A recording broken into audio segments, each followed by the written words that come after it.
할렐루야.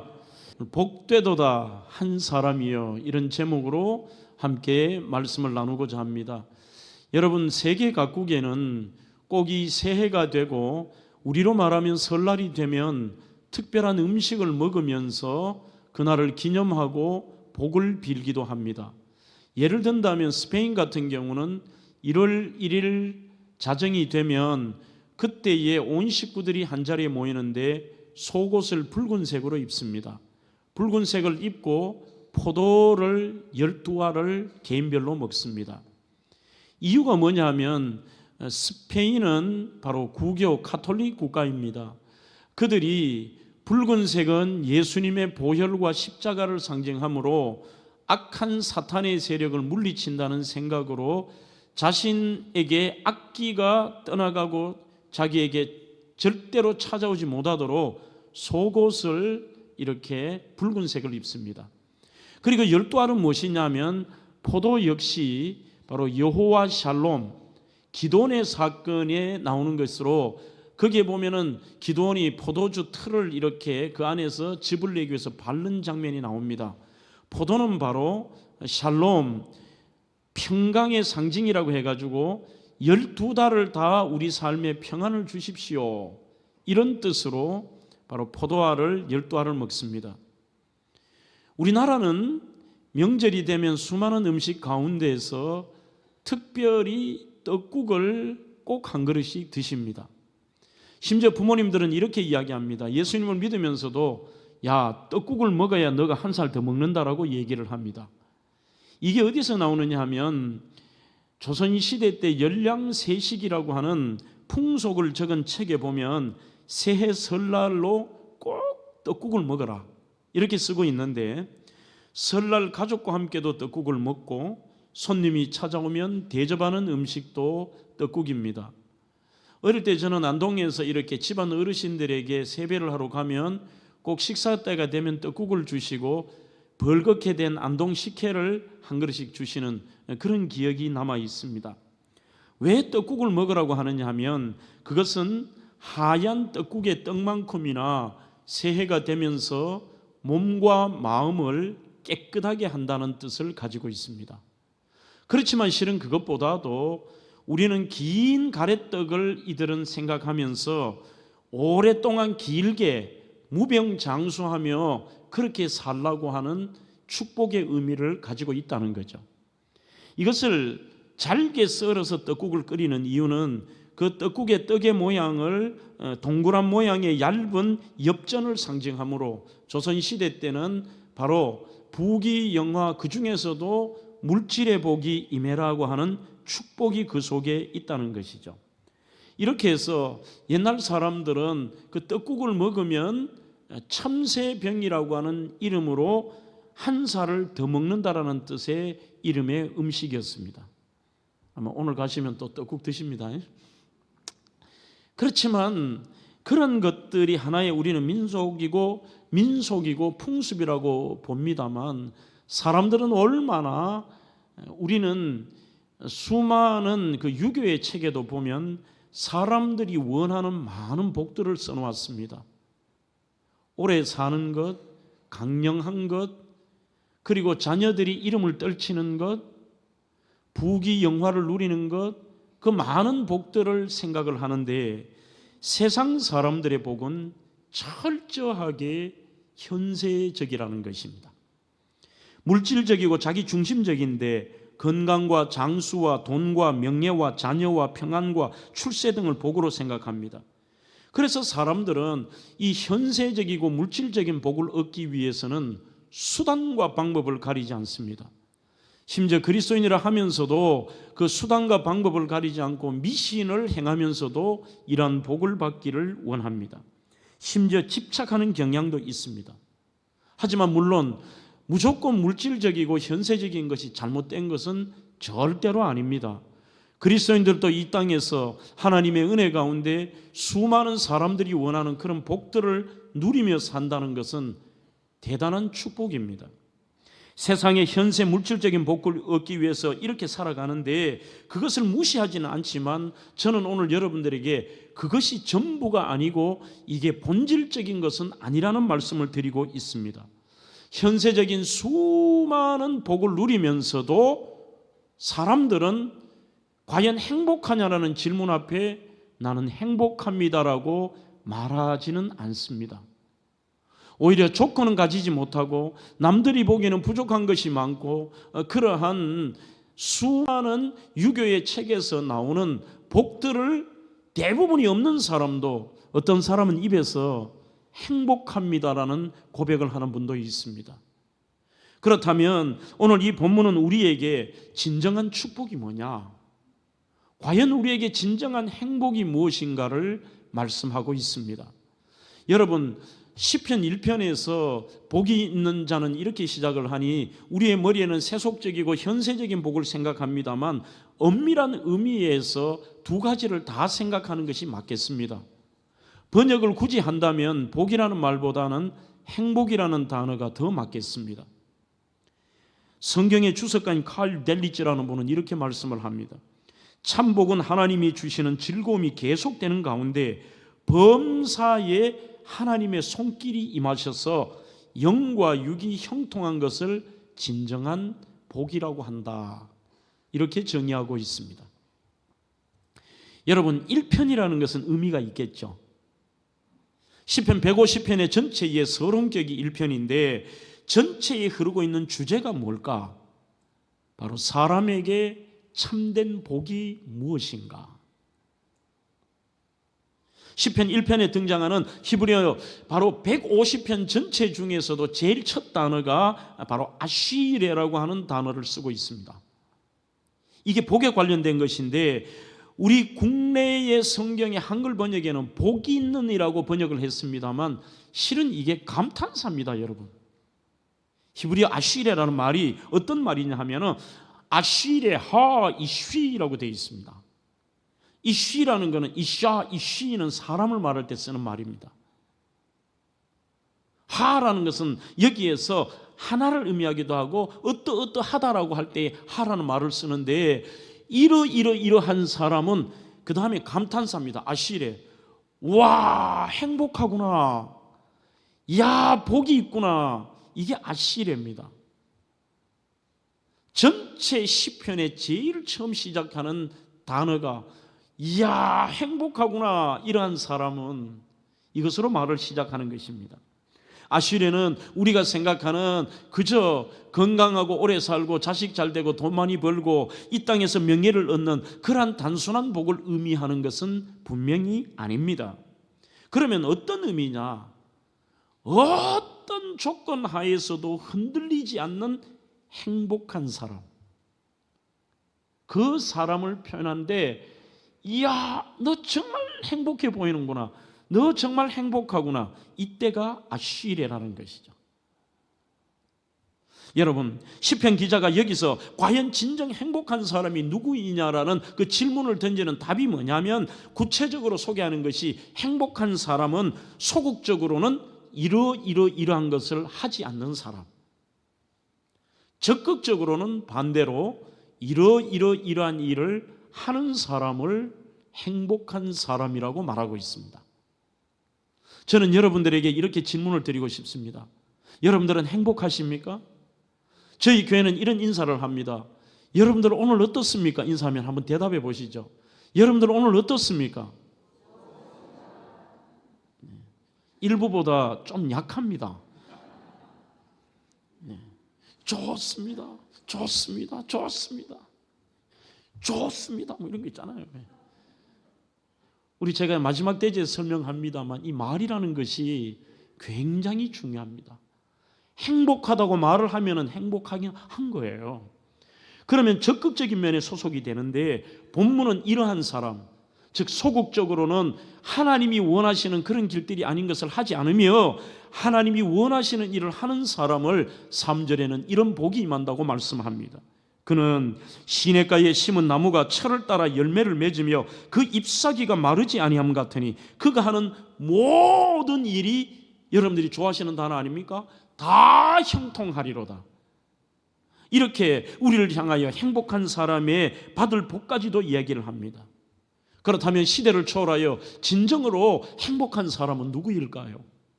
야, 너 참 행복하구나라고 하는 그러한 칭송과 감탄사를 할 수 있는, 아니 자기 자신이 자기에 대해서 나 참 행복하다라고 고백할 수 있는 사람이 누구일까요?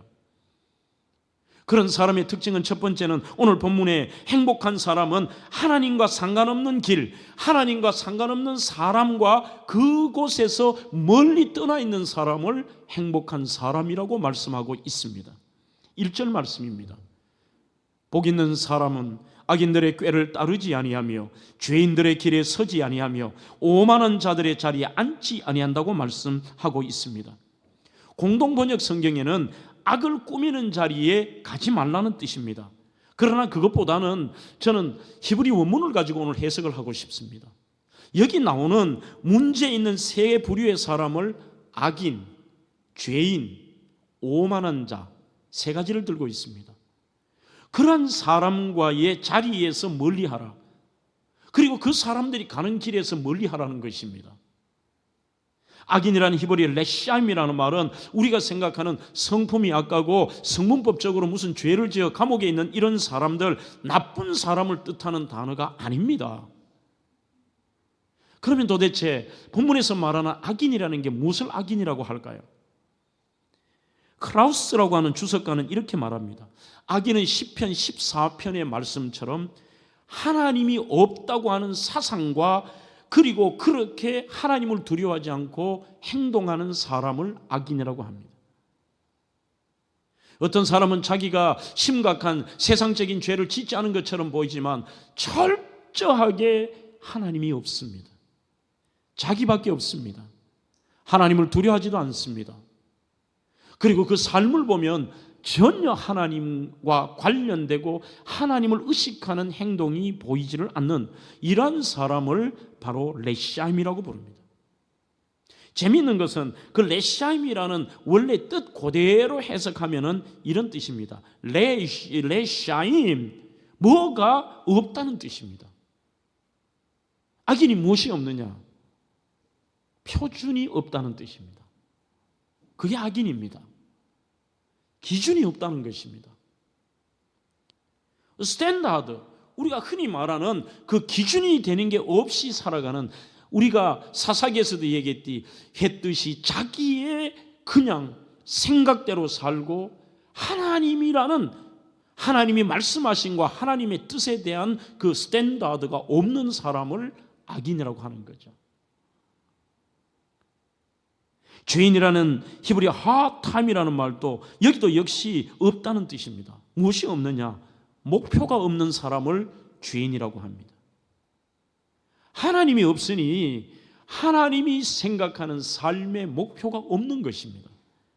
그저 자기가 원하는 것, 자기가 바라는 것, 자기가 편한 것, 자기가 좋은 것들을 목표로 삼고 그것을 향해 달려가지만 하나님이 이 땅에서 원하시는 삶과는 하등 의미가 없는, 목표가 없는 사람을 죄인이라고 불렀습니다.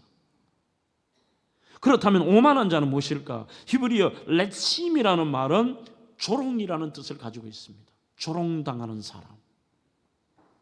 그러면 오만한 자는 무엇이냐? 늘 자기의 기준과 하나님이 없고 표준이 없고 목표가 없는 사람, 그 기준으로 자기의 생각과 철학과 자기의 고집만을 가지고 살아가는 사람들은 첫째는 그 교만한 사람을 하나님이 미워하시고 사람들도 그 사람을 조롱하게 되어 있습니다. 이러한 길을 쫓는 자 행복하지가 않습니다. 뭔가 자기대로 열정을 가지고 기준대로 살아가지만 삶에 행복하지는 않습니다. 여기서 동사가 쫓는다라는 동사가 나옵니다.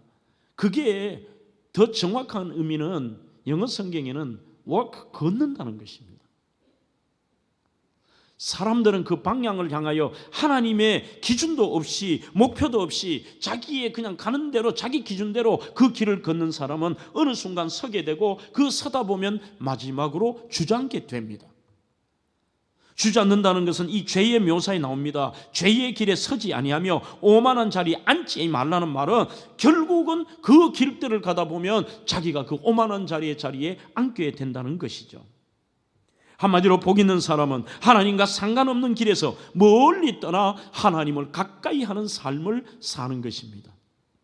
성경에서도 우리를 향하여 하나님을 여호와를 가까이 하라. 그러면 여호와께서 우리와 가까이 하신다고 말씀합니다. 하나님이 표준이 없는 사람, 하나님의 뜻이 없는 사람이 어떻게 하나님과 가까워집니까? 그러면서도 오늘 이 땅에 많은 복들을 추구하지만 결국은 그 세상의 복도 복의 근원이신 하나님이 주셔야 되죠. 이것을 착각하며 오늘 하나님 없는 사상의 그 악인들의 꾀를 따르는 이러한 경우는 절대로 행복하지를 못합니다. 사람은 세 가지 측면에서 만족스럽고 거리낌이 없을 때 조건과 상관없이 행복합니다. 그 첫 번째는 나 자신이 보는 나의 모습입니다. 이것은 철학자들이 양심의 소리라고 얘기합니다. 우리가 이거 신앙으로서는 어떤 것이냐면 하나님 앞에 사람 앞에 내가 부끄럽지 않는 내 양심에 내가 떳떳한 거예요. 뭔가 내 자신이 보는 나의 모습이 찜찜하면 그 사람은 행복하지 않습니다. 남들이 보기에는 모두가 행복해도 행복하지가 않습니다.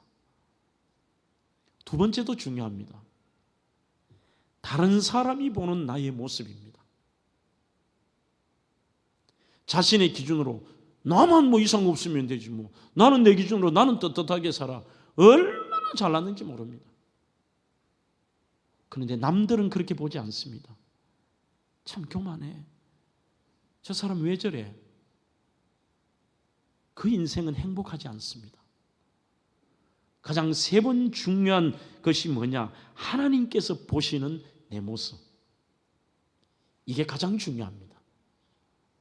하나님이 보시는 내 모습.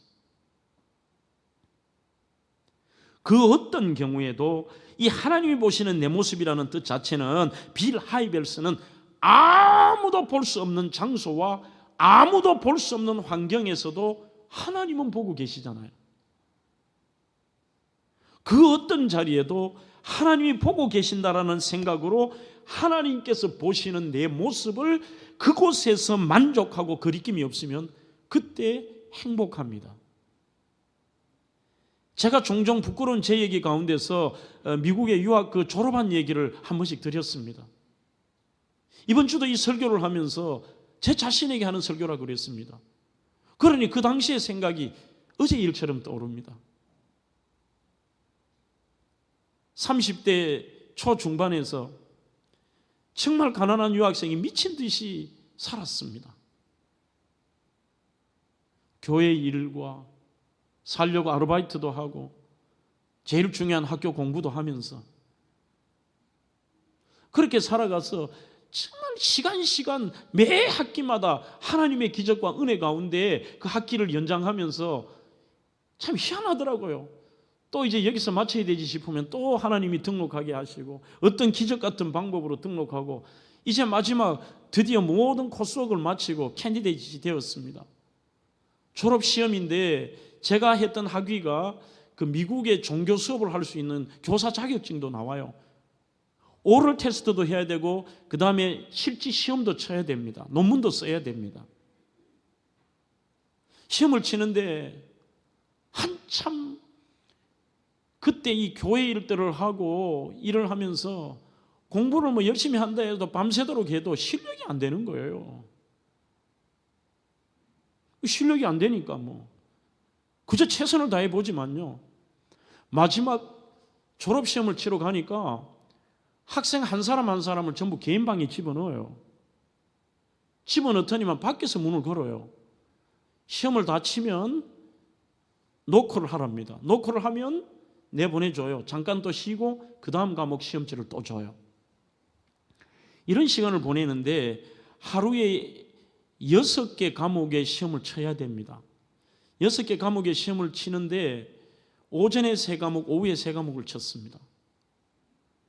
오전에 3과목은 잘 쓰지는 못하지만 그저 아주 형편없는 답이라도 썼습니다.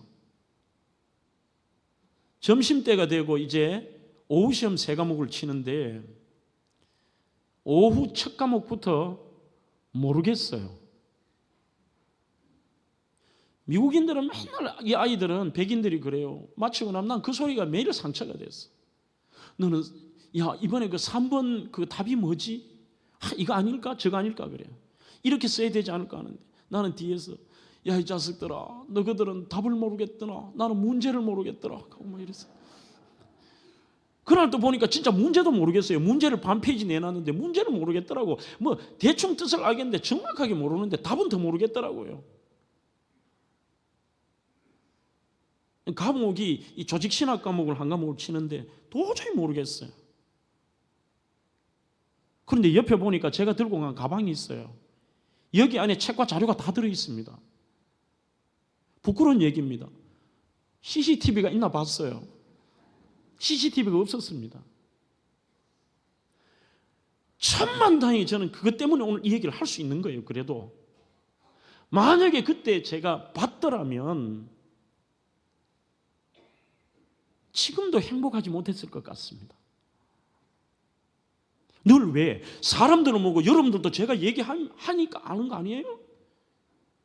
늘 평생에 그 마음에 내가 목회자인데 내가 세상 사람과 다를 게 뭐가 있어?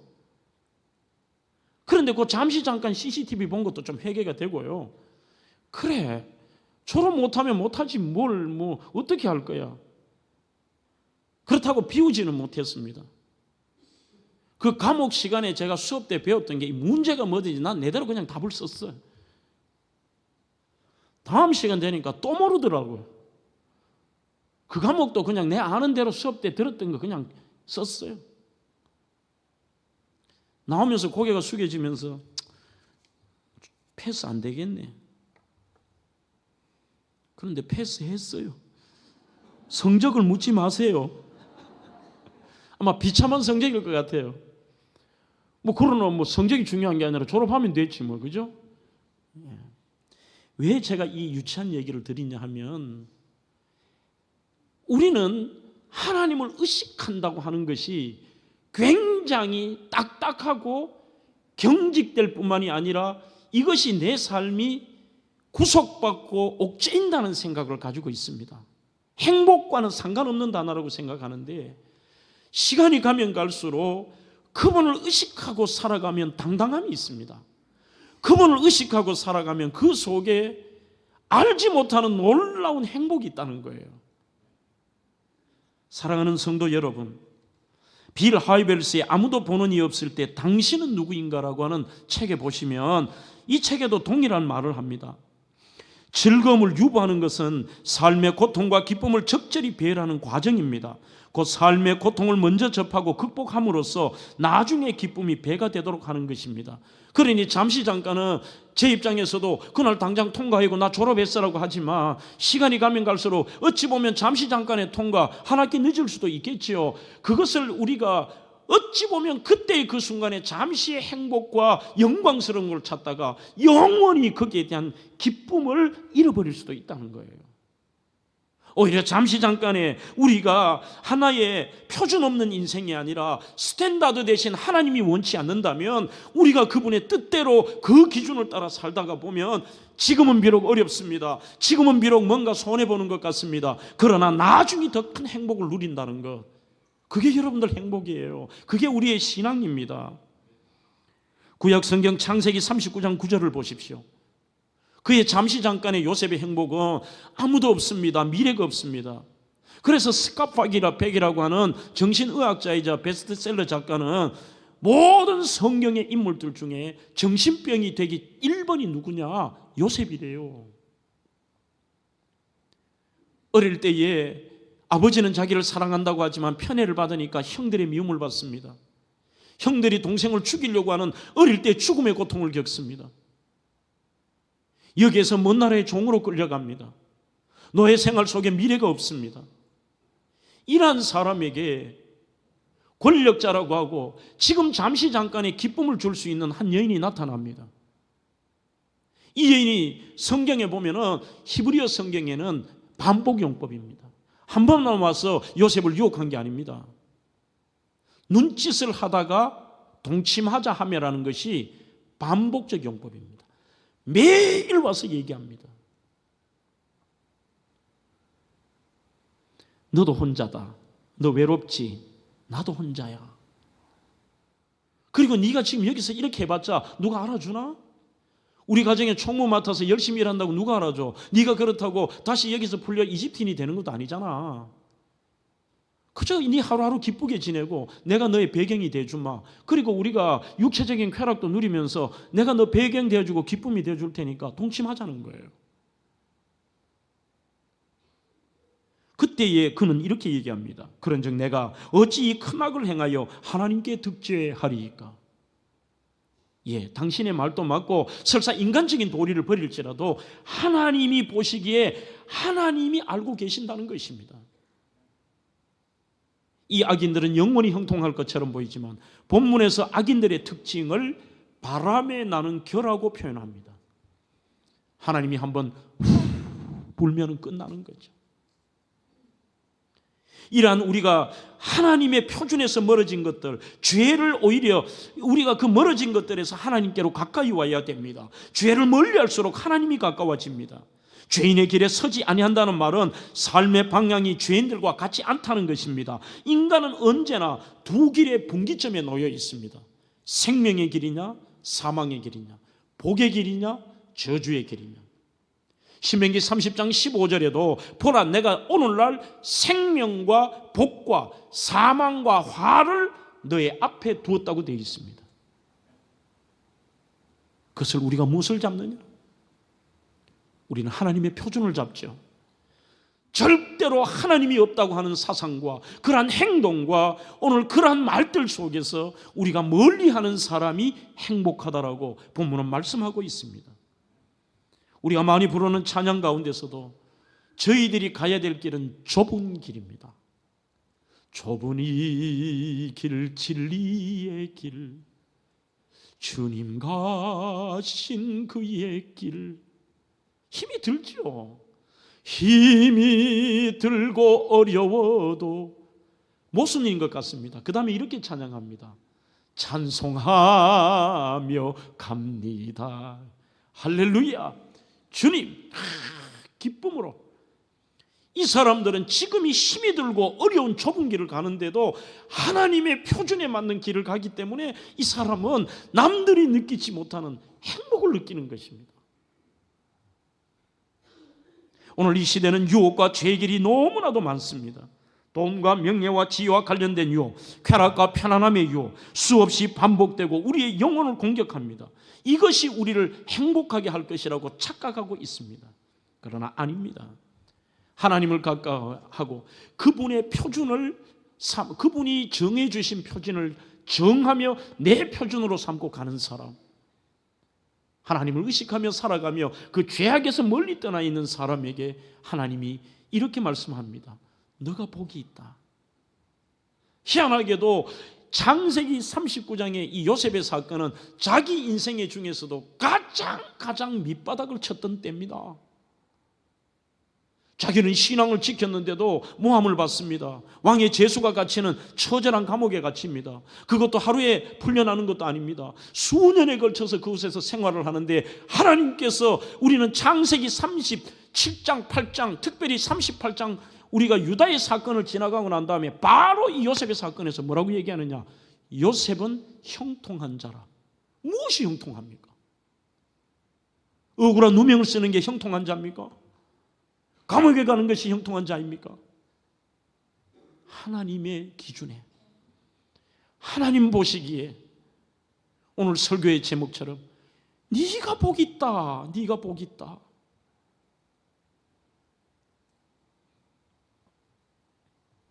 이것이 바로 행복한 사람의 모습입니다. 마지막으로 행복한 사람은 여호와의 율법을 즐거워하며 사는 사람이라고 2절에서 말씀하고 있습니다. 오직 여호와의 율법을 즐거워하여 그의 율법을 주야로 묵상한다라고 되어 있습니다. 여러분들 가진 성경을 잠깐 한번 보시죠. 거기에 보시면 묵상이라는 단어 앞에 1이라고 적혀 있고 밑에 주석에 히브리어로 이렇게 적혀 있습니다. 작은 소리로 읊조리다 이렇게 되어 있습니다. 이 뜻이 더 맞습니다. 묵상이라고 하는 여기에 번역된 하가라고 하는 단어는 이런 뜻입니다. 사람이 신음소리를 낸다는 뜻이 있고 조용한 소리 이런 거 있잖아요.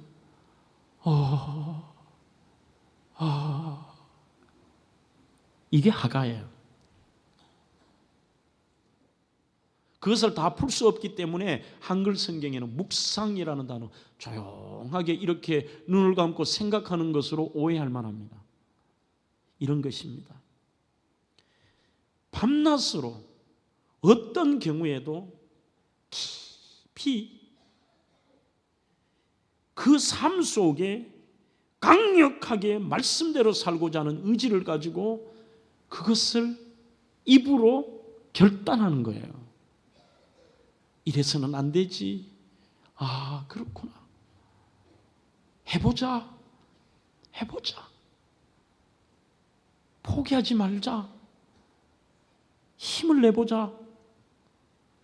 하나님 보시잖아. 이렇게 방금 제가 읊조리는 것처럼 했던 것이 하가라는 것입니다. 행복한 사람의 특징은 하나님의 말씀을 깊이 생각하며 주야로 아는 것에 머무르지 않고 기쁘게 자신의 삶에 그 말씀을 적용하며 살려고 하는 것이죠. 여러분, A.W. 토저라고 하는 분은 강하게 그리스도의 삶에 대해서 이야기했던 선지자적인 그러한 사명자입니다. 이분의 책 가운데 베스트셀러인 나는 진짜인가 가짜인가에 보면은 이분은 늘 그의 모든 책에서 척하는 건 안 된다는 겁니다. 진짜로 살라는 이야기를 강조를 하는데, 이 목사님은 질문을 통해 진정으로 예수님을 따르는 그리스도인과 따르는 척을 하는 사람을 구별할 수 있고 결국은 진짜에게 하나님의 형통함이 임하고 진짜가 행복하지, 아무리 자신의 삶을 똑같이 살고 척해도 척하는 사람은 행복하지 않다는 겁니다. 그렇다면 이렇게 척하는 사람과 진짜 예수를 따르는 사람을 구별할 수 있는 7가지, 진짜 그리스도인의 7가지의 질문을 말하고 있습니다. 저도 여러분들에게 한번 던져보겠습니다. 첫 번째, 내가 가장 원하는 것은 무엇인가? 이것을 늘 생각하는 것이죠. 읊조리는 것이죠. 어떤 분들은 온통 그 머릿속에 물질만 있습니다. 어떤 분들은 온통 그 머릿속에 당연합니다. 그것은 자녀들만 있습니다. 어떤 분들은 온통 남의 시선만이 있습니다. 나를 어떻게 봐주고 나를 높일 것이냐. 저희들이 오래전에 찬양했던 내용처럼요, 내가 원하는 한 가지, 이 한 가지라는 말은 다른 거 다 필요 없고 이것만 있다는 말이 아닙니다. 방금 말하는 우리는 근본 별방 기도회를 통해서 많은 성도들이 본당을 가득가득 채우면서 주님 앞에 부르짖었습니다. 중요합니다. 그 기도도 해야 됩니다. 소원을 가지고 하나님께 아뢰야 됩니다. 하지만 여기서 말하는 것은 내가 가장이라는 말입니다. 가장. 우리 교회 표처럼 먼저 내 삶의 퍼스트가 뭐냐, 내 삶에 가장 원하는 게 뭐냐. 내가 원하는 한 가지, 주님의 기쁨이 되는 것.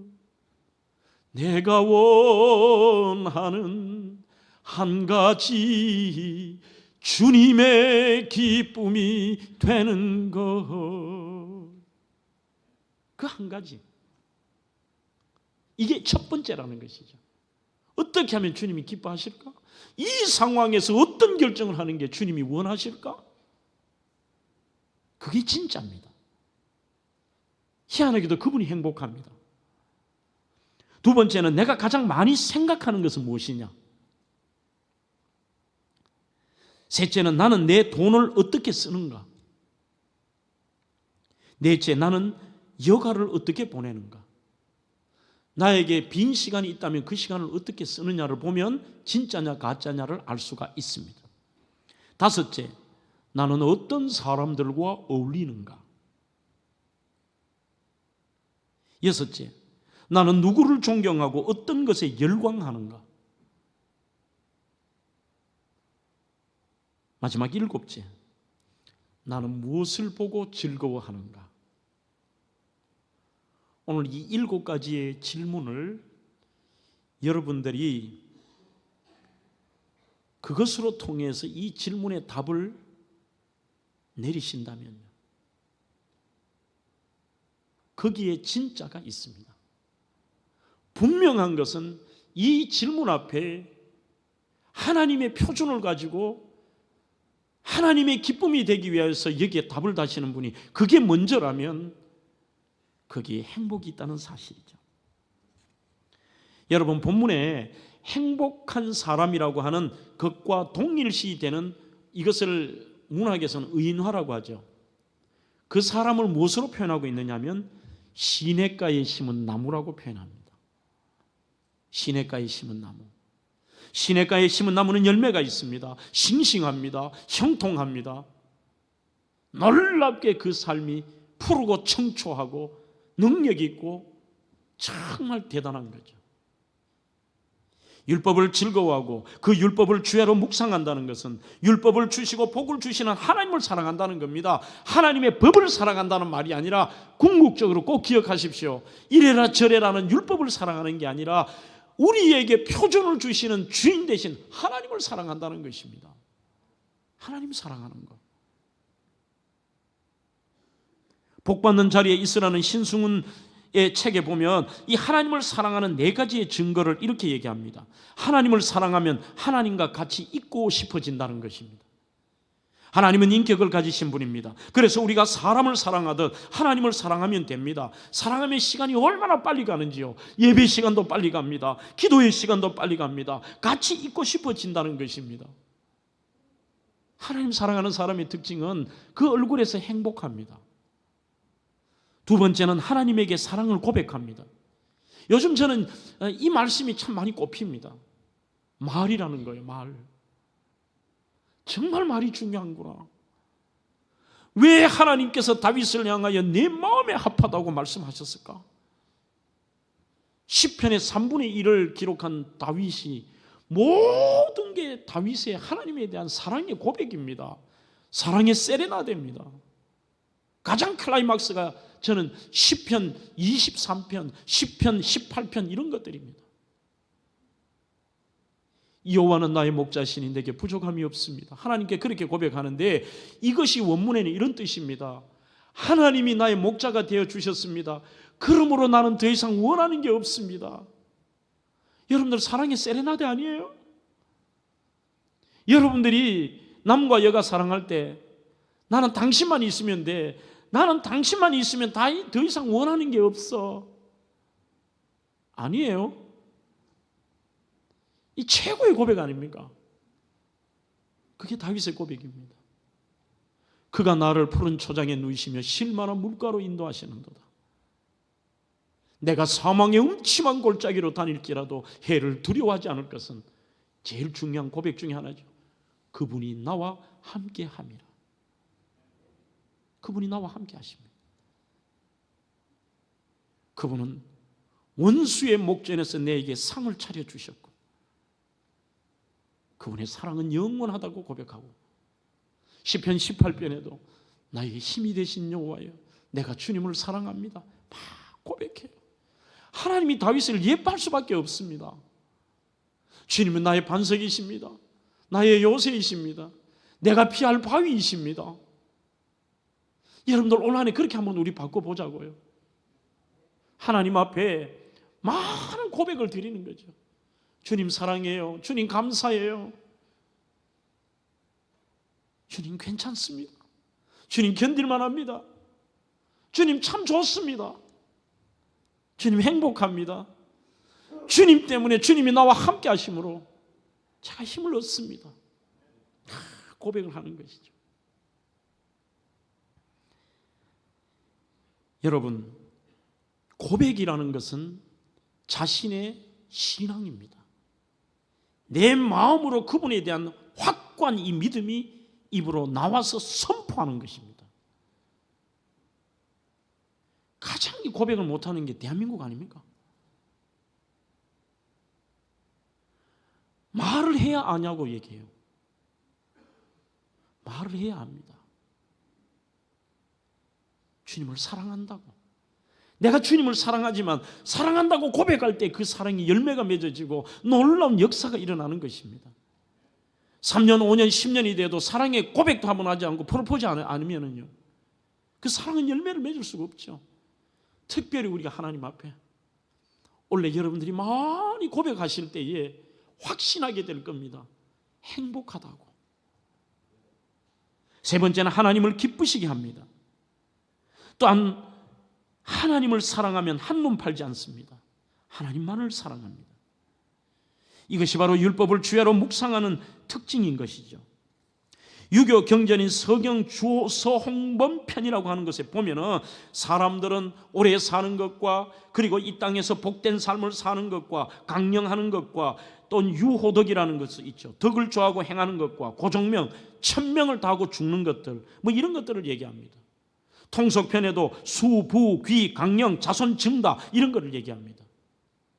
그렇지만 성경은 이런 복의 근원이신 하나님과의 관계가 가장 중요합니다. 그 하나님과의 관계가 되는 사람의 특징은 행복합니다. 율법에 순종함으로 이 땅에서 우리가 그렇게 산다는 뜻이 아닙니다.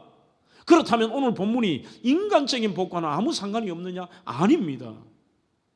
이렇게 하나님을 가까이 하며 주님의 표준 따라 살아가려고 몸부림치고 여호와를 가까이 함이 내 복이라고 생각하는 분들에게 시편 37편 5절 25절과 26절에 이렇게 말씀합니다. 내가 어려서부터 늙기까지 의인이 버림을 당하거나 그의 자손이 걸식함을 보지 못하였도다. 그는 종일토록 은혜를 베풀고 꾸어주니 그의 자손들이 복을 받는도다. 오늘 어려서부터 늙기까지 의인이라는 말은 진짜 착하게 살고 좋은 일을 했는 사람을 말하는 게 아닙니다. 성경은 믿음입니다. 믿음이 있는 자를 오직 의인은 믿음으로 구원을 받는다고 말씀합니다. 또한 야고보서에도 말씀합니다. 여러 성경에서 우리에게는 하나님의 살아계심과 그분이 우리에게 반드시 상 주시는 이심을 믿어야 할지니라. 그렇게 하나님을 믿으며 하나님을 가까이 하는 자에게는 행복함과 영적인 행복 정도가 아닙니다. 이 땅에서도 이렇게 얘기합니다. 버림을 받지 않습니다. 자손들이 걸시감이 없다는 것은 자신의 삶의 풍성함과 자식들이 제가 늘 한 번씩 기도하는 대로 왜 잘 되는 줄 모르고 이 자녀들이 잘 되는 것입니다. 종일토록 은혜를 베풉니다. 남들에게 꾸어줄 정도로 꾸어가는 일들이 없습니다. 자녀 후손들이 복을 받는다고 되어 있습니다. 복 있는 사람의 축복의 특징을 오늘 3절에는 철을 따라 열매를 얻는다고 되어 있습니다. 철을 따른다는 베이토라는 말은 더 정확한 뜻으로는 그분의 때 안에서라는 뜻입니다. 우리는 모르지만 그분의 때가 있습니다.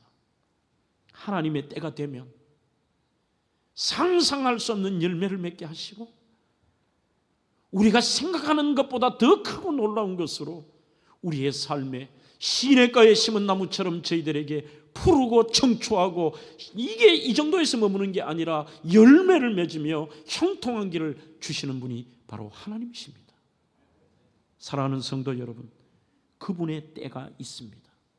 그분의 플레루라고 하는 정해진 그분의 축복의 시간이 있습니다.